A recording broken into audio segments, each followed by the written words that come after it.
Hi, I'm Zachary Lebens-Higgins, and I'm the Customer Support Director.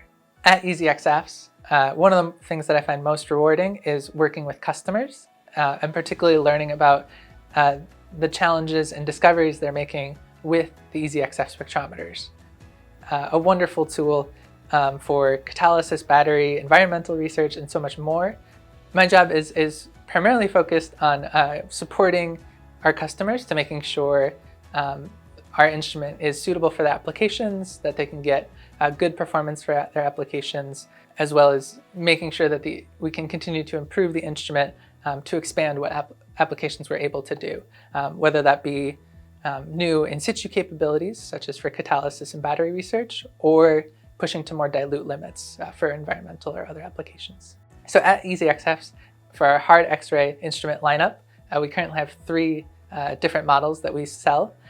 We have the easyXAFS 150, and this is our base model. This is used sort of as a good starter instrument and for collecting just general application measurements.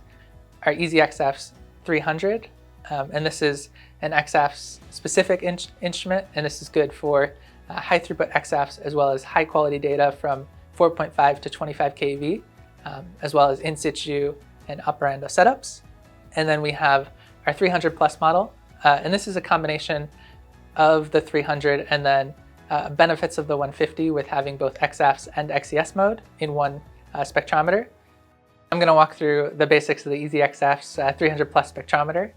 First off, on the outside we can see we have the riser shelf, and this contains the basic electronics that are used to operate and run the equipment within the instrument, and then we have the enclosure. And this is the safety device that is used within the X-ray equipment to protect us from radiation exposure.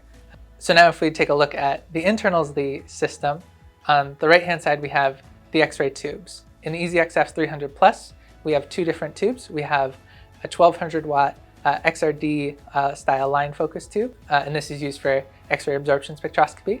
And then we have a 100 watt air-cooled tube, and this is used for X-ray emission spectroscopy.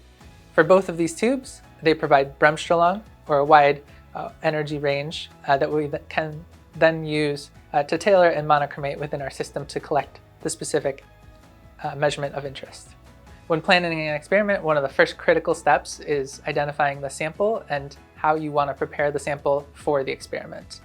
So there's different options depending on what edge you want to focus on in your sample and what elements are within your sample and the concentration of those elements. Often one of the main challenges with an experiment is inhomogeneity. So a sample isn't mixed long enough or the particles themselves are not small enough.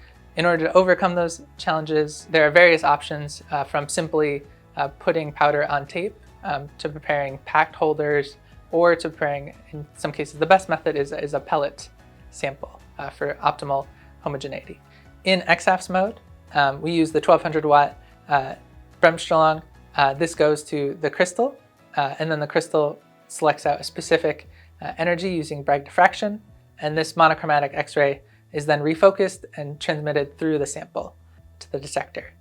In order to collect data, we utilize X-ray Bragg diffraction, and we scan through with 4 motors to collect our absorption spectra.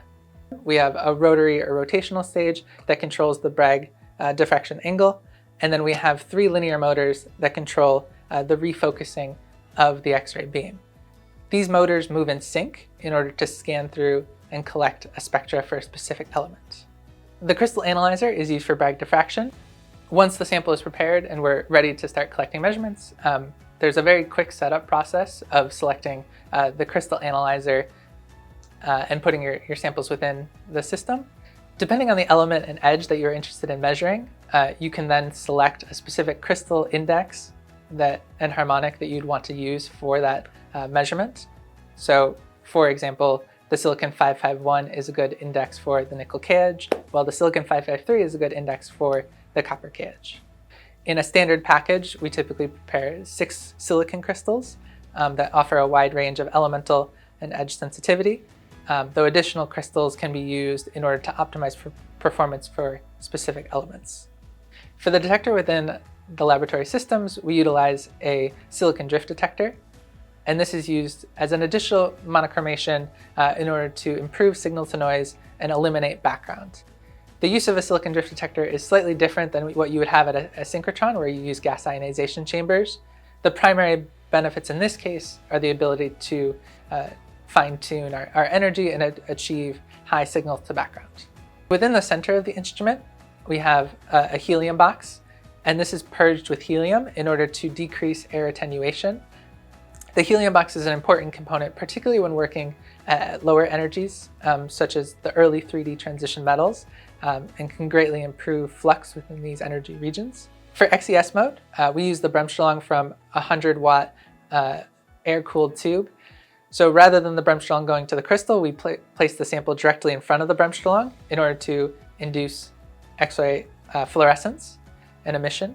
The crystal analyzer is monochromated, and then we are able to similarly scan through and collect a specific emission spectra, such as the iron K-alpha, K-beta, or other features in order to determine oxidation state, ligand environment, and other features about that metal. After the data is collected by the easyXAFS spectrometer, we have our own proprietary software to quickly process the data and prepare it for analysis, whether that be oxidation state or structural analysis.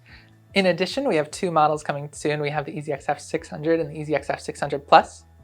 These are another step up from the easyXAFS 300, where we're now going to push the power of the tube, achieving higher flux, particularly for X-ray absorption.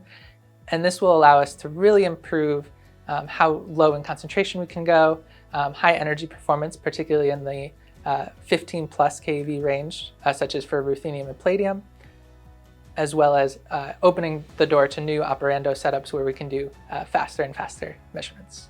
It's amazing how much laboratory XAFS has pushed the bounds with what is achievable in the lab without having to go to a synchrotron. XAFS every day in every lab.